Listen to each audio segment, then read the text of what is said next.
You can only live in fantasy for so long until it comes grinding up against reality. There's a big problem that they have is you can say as much as you want, you can do as much as you want, you can get as much money, you can get as many people as you want riled up, but at the end of the day, if something is not going to happen, it's not going to happen. Have you ever believed in something so strongly and you really wanted it to be true that you couldn't even possibly imagine it coming back and proving you wrong? Well, if you would have asked me earlier this week, would my streaming computer still be here? I would have told you yes, absolutely. I was wrong. And in my sad and bewildered state of not being able to stream and not being able to really upload much over the last couple of days, I was thinking and looking at other people who were wrong so I wouldn't feel so alone and sad about the fact that I was so wrong. And so the people that came to my mind originally, who I could find some solace in, were the wonderful folks, and that's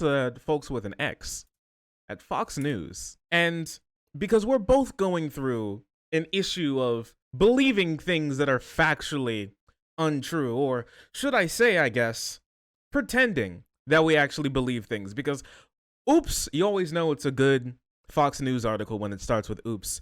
Hannity admits he never believed Sidney Powell's wacko claims. Now, if you need a little refresher, Sidney Powell is the Trump lawyer, massive air quotes there, from the 2020 election cycle. She was the one that wore the Kraken, the octopus necklace. It went to like a biker convention with like a QAnon leather biker vest on with like the Kraken and Donald Trump on it. She was like a massive Donald Trump simp who made a name for herself by being on Trump's legal team to try to overturn the election back in the day, before everybody realized that she was completely full of crap and they kicked her off the team and they just kind of let it go. And they tried to pretend that she never existed, but she still was fighting on Trump's side as a lawyer, even though she wasn't on his legal team.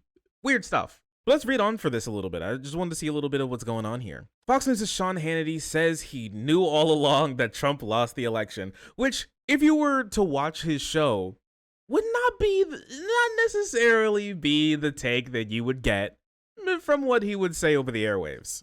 Fox News' Sean Hannity, one of the president's strongest allies. Sean Hannity is Trump's biggest simp, okay? He's up there. He's definitely one of them. If Trump has a fan, Sean Hannity is one of them. If Trump has no simps, Sean Hannity is dead. Let's just put that in right now, okay? Because it's very important. And Sean Hannity has gotten Fox News in a lot of trouble, and just Republicans in general a lot of trouble. We'll talk about that in a moment. He admitted under oath the other day that he never believed the lie that Trump was cheated of victory in the 2020 presidential election by a tech voting company. He said specifically, verbatim, "I did not believe it for a second," the defense lawyer for Dominion said. It's very interesting, right? Because over the last 2 years, Hannity has been one of the people on the ground, one of the most vocal about overturning the election, at least on Fox News. There are other ones as well, and on other stations and on obviously YouTube or wherever else dunghole that conservatives are getting their news from these days. But on Fox News specifically, Hannity was the big player. And it's very interesting because back then, Hannity was the biggest show on Fox News. Bigger than Tucker Carlson, bigger than everybody else, and sometimes bigger than some shows combined. He was the big boy with the talking stick. Now it's Tucker, but back then, Hannity was the guy who was calling the shots. He had the biggest show. And it's very curious because we're talking about Fox News and we're not even talking about how bad Tucker Carlson is. Weird, right? And the reason is because, surprisingly, Tucker actually wasn't that bad on this case. Well, for what's specifically happening here on this lawsuit with Dominion. At this moment in time, Fox News is being sued by Dominion Voting Systems and another voting system for the lies that were perpetuated about their company that they say now completely ruined their business, because now if anybody thinks of their name, they typically think of how their machines were used to steal an election, and then that makes it so less people want to be using them, or even the fact that if they don't believe it, some people want to stay away from it simply because they don't want to have to deal with people who believe it, which obviously hurts their bottom line. And if there's anything that these companies, these big businesses care about, it's hurting their bottom line. Listen, if it don't make money, it do not make any sense whatsoever. I want to jump over to talking about Tucker Carlson again. And I know you're seeing Hannity's face again. I'm sorry. Thankfully, I won't have to show you Tucker's face. But I'd like to scroll down here a little bit to talk about this because it's incredibly interesting. And it's why that's why the big bad boy today's biggest dummy is actually not even Tucker, but it's Hannity. So back in 2020, Tucker Carlson invited Powell onto his show. He told his viewers he was skeptical about all of these people have all of this evidence about how these things were stolen and how the voting systems were injected with the soul of Hugo Chavez and Chinese communists to overturn our election. But he said he was skeptical, but we don't dismiss anything anymore, particularly when it's related to technology. Technology can do anything. It's basically magic. He noted that his show had covered UFOs, not because he believed in them, but simply because other people just would not. Which I really think that's an incredible business strategy. That's an incredible news strategy. Oh, somebody isn't talking about this. We have to talk about it. Oh, I have to bring on the UFO guy. How can I even call myself a journalist if I don't bring on the UFO guy? Come on. People aren't talking about it. So listen, people aren't eating the shit. They tell me it stinks, so it must taste good, right? Come on.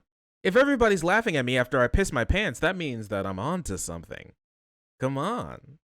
There's evidence that a lot of things that responsible people used to dismiss out of hand as ridiculous, that are in fact real. So true, bestie.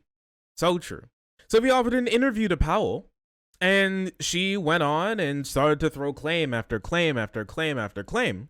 But Tucker Carlson did something incredibly interesting, something that which we don't see very often from him, at least these days.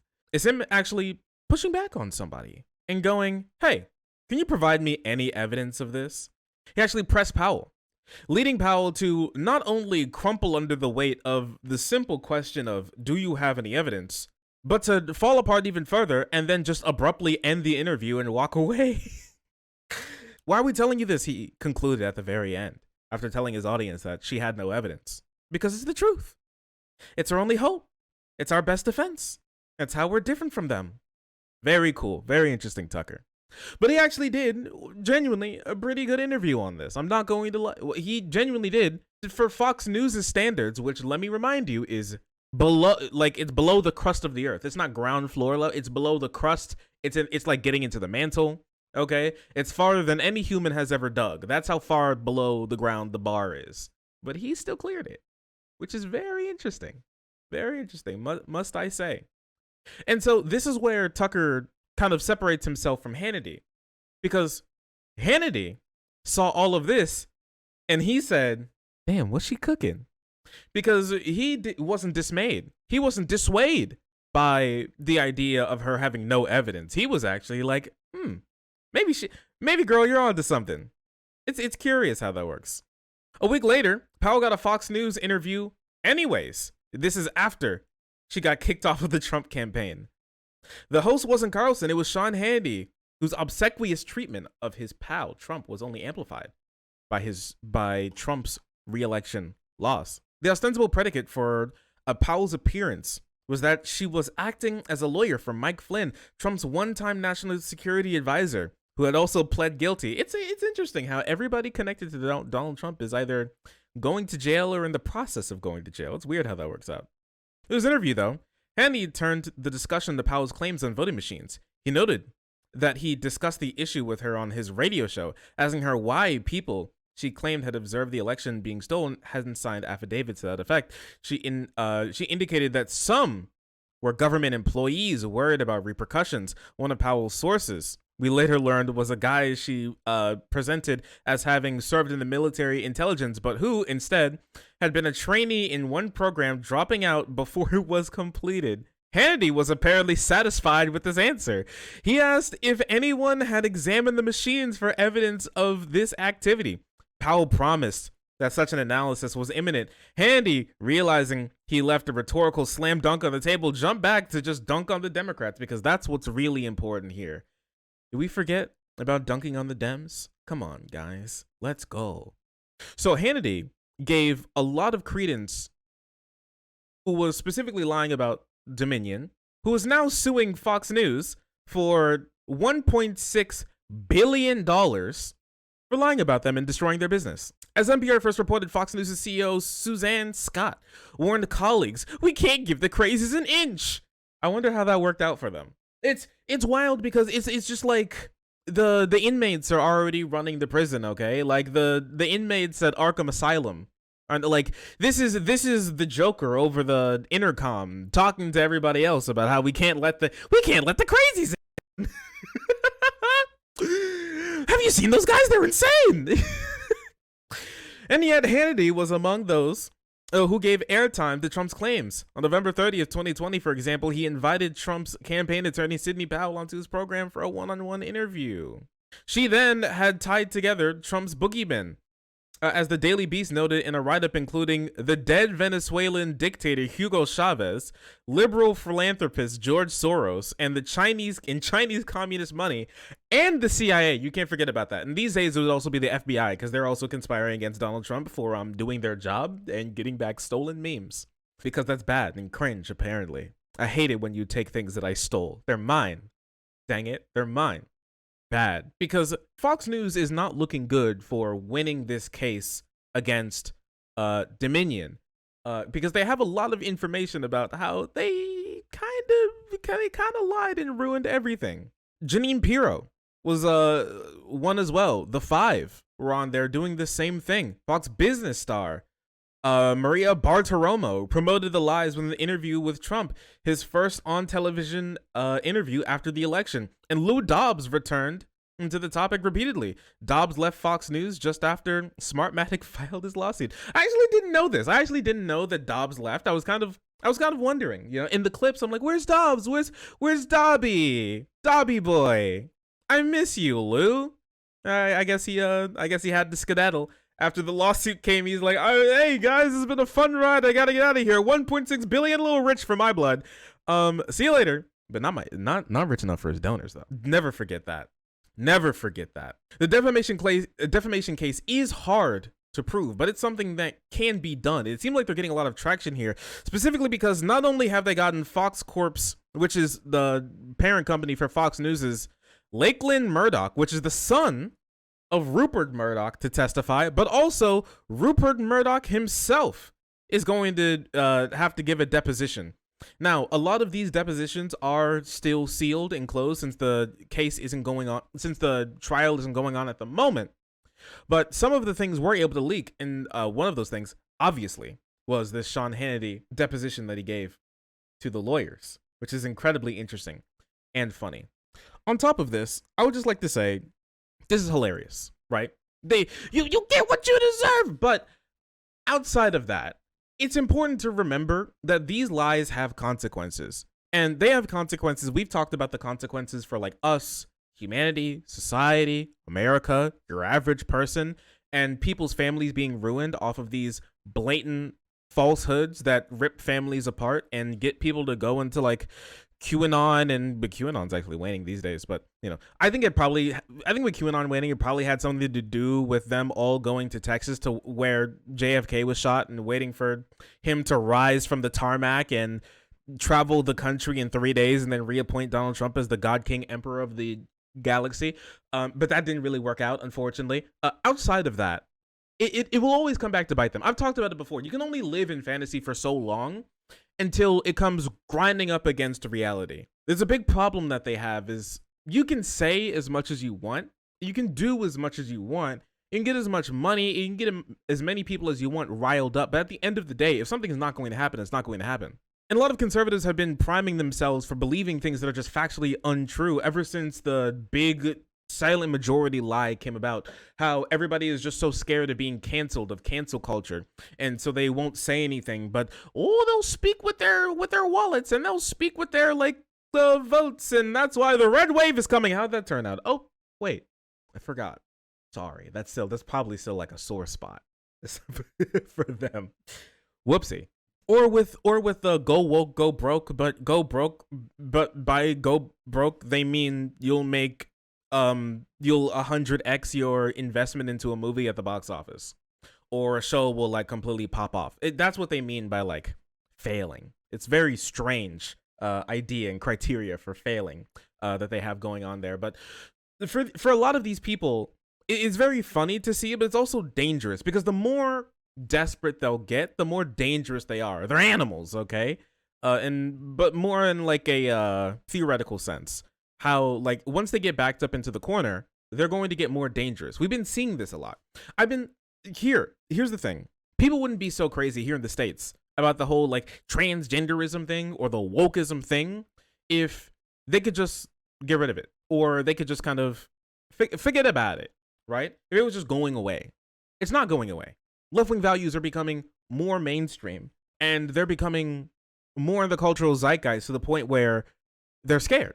They are scared, and they should be scared. They're bad people. My politics isn't to hurt people, right? A lot of these people's politics, at the end of the day, just comes down to how many people should we hurt and who, because I think that they're bad. How much can we restrict from people? How much can we take from people? How easy, what do we have to do to be able to control people and how they move, what they think, and what they do?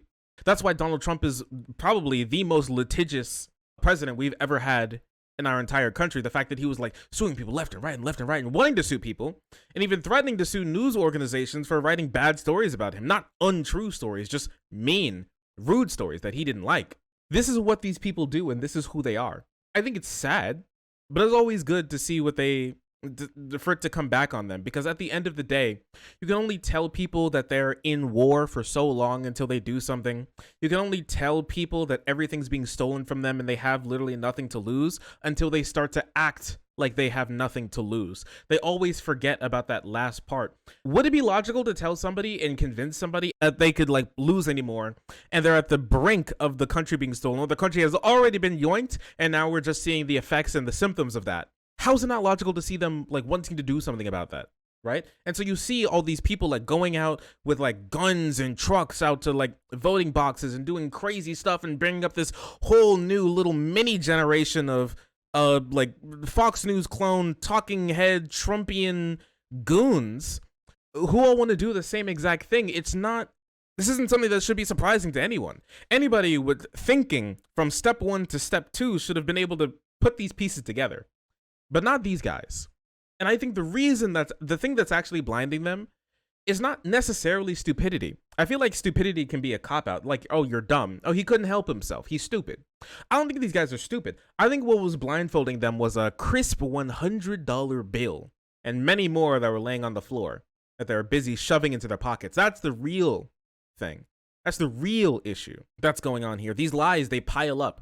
And they do real damage to our country. And the not even like the whole like polarization meme, but the violence that comes from this and the sort of like things that they're running to latch onto to prove how much of a victim they are, to foment more fear, is dangerous. And these people are running. They're running to crazy people. They're running to the most batshit, most extreme people, because those are the people who they think that actually are gonna stand up and do something. They're running, and they're not only running to crazy people. Now people like Fox News, the establishment Republicans, are now having to run from the people they created. They've created a monster, because nobody wants to see Hannity anymore. Because after 2020, where Fox News was one of the first news orgs to call Arizona for Trump, a lot of people ran away from. A lot of people left Fox News and stop watching Fox because they think that they are controlled opposition and they're stolen now because they reported on literally factually the truth, and they went to places like Newsmax,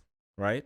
And now Newsmax is running too, but they're not running to even more crazy people. They're running away from the crazy people that they invented because they're being sued too. And when I say running, I mean literally running. Can I ask our producers, can we get out of here, please?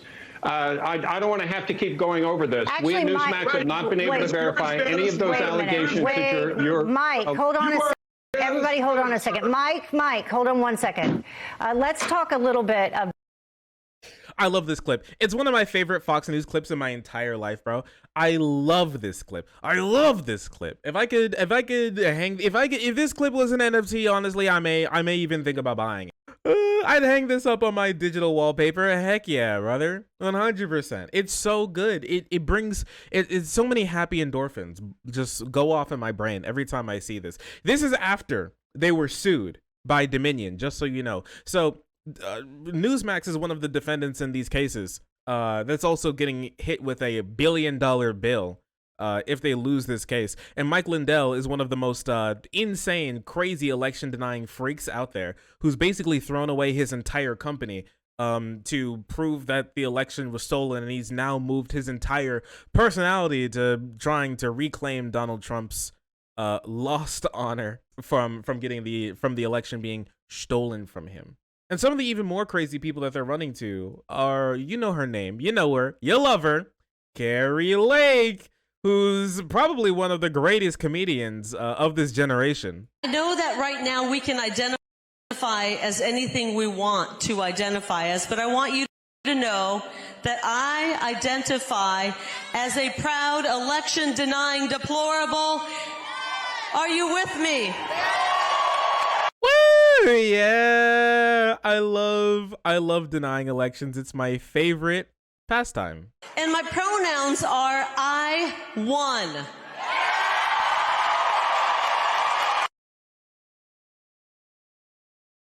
I love comedy. It's so good. But it seems like poor Carrie is just about as good of a comic as she is as winning elections or court cases relating to those elections, because she just lost her attempt to overturn the election again after she lost. Yeehaw, Katie Hobbs is going to be the giga governor of Arizona. You love to see it. If you're wondering what the last governor of Arizona has been up to over the last 2 years, it's been basically playing adult Legos on the border. And I'm not lying to you. Doug Ducey has been spending his entire time getting shipping containers, using state money to buy them, and then lining them up on the border to in protest against Joe Biden, because immigrants stinky. Even though Joe Biden has put up more border wall than Donald Trump has in his first 2 years, which is remarkable if you think about it. But hey, listen, it is Joe Biden that we're talking about, not too curious, if I will say. And even Charlie Kirk is starting to feel the pain from talking about how much these elections were stolen. You see, it's interesting. I actually assumed incorrectly that if you take time to watch this program, thank you, that you would also just automatically vote. Turns out there's a fair portion of you that are completely done and that are willing to voice that opinion.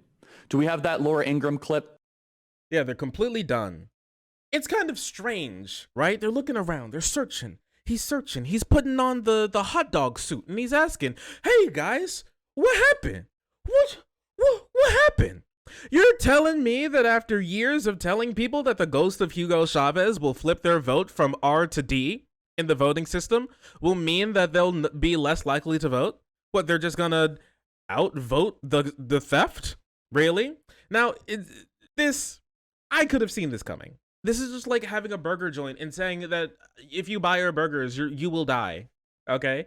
They're killing people. They're putting poison in our burgers. Make sure to buy more burgers. So if you eat quicker than the poison can kill you, then it will actually act as an antidote, and then it will heal you. So just keep buying the burger. It doesn't make any sense. You either tell people that they're stealing it. You know, remember that guy? They're stealing it. I remember that guy. You either tell people that they're stealing it and there's nothing more to like fight for and it's gone, or that they haven't stolen it and we can still fix these things. But you can't have it at the same time. They didn't think this far ahead because they didn't care. What they cared about was views and money and clout. And everything outside of that was just fluff and filler. But you know what's not fluff? A massive $1.6 billion lawsuit. That's not fluff. Losing all of your credibility like they had any. It's Fox News at the end of the day. You lost their credibility in like the 80s. Right? You lose everything. Like your job, your money.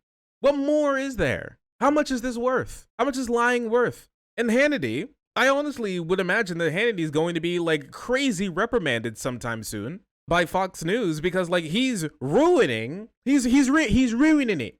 He's ruining it. Okay, the Republican movement. He's trying his best, but he's ruining it. Okay, he's not cool. He's not hip. He doesn't have the memes. He was the reason why Herschel Walker ran, probably one of the worst candidates to run as for the Senate in Georgia. Lost, got bodied, absolutely like tombstone pile driver, dookied on by radical liberal Raphael Warnock, and now he's one of the lead drivers in a $1.6 billion lawsuit that Fox News now has to deal with because he can't keep his mouth shut. And he can't just Tell the truth for once. Apparently that's horrible. It's too hard. It's too hard. Well, let's see how hard it is paying a $1.6 billion bill.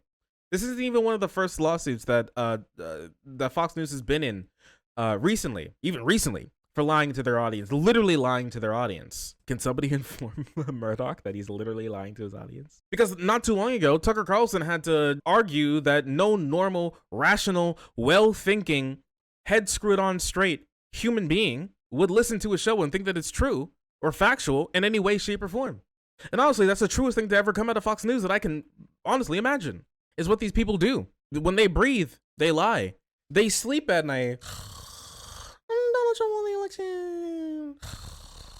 The vaccine will turn you into an alligator. That's what they do. Okay, they lie to their audience all the time. Even this, it's just like, and at the end of the day, their audience is going to be the one that eats it, right? It's just like when they were talking about how the Fauci ouchie, the jokey pokey, the Joe juice, you know? All of the stuff about how the vaccine will turn you to an alligator and they're trying to control the world and put microchips in your butthole or something crazy stuff. Well, all of them were walking around vaxxed. All of them were vaxxed. Fox News had a protocol that everybody in the office had to be vaccinated. Literally all of them.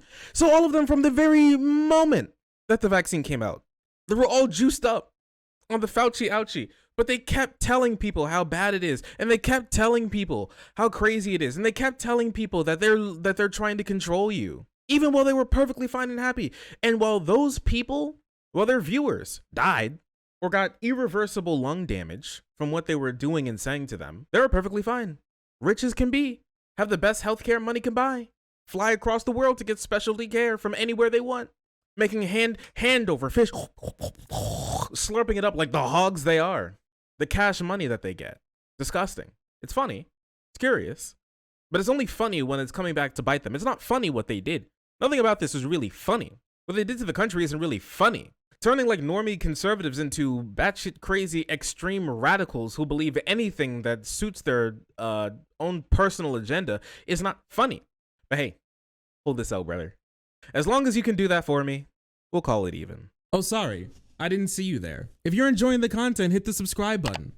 If you don't, it'll make Boo very sad. I know a bunch of you who are watching are not subscribed. Join the frenzy. You won't regret it. Thank you, Boo.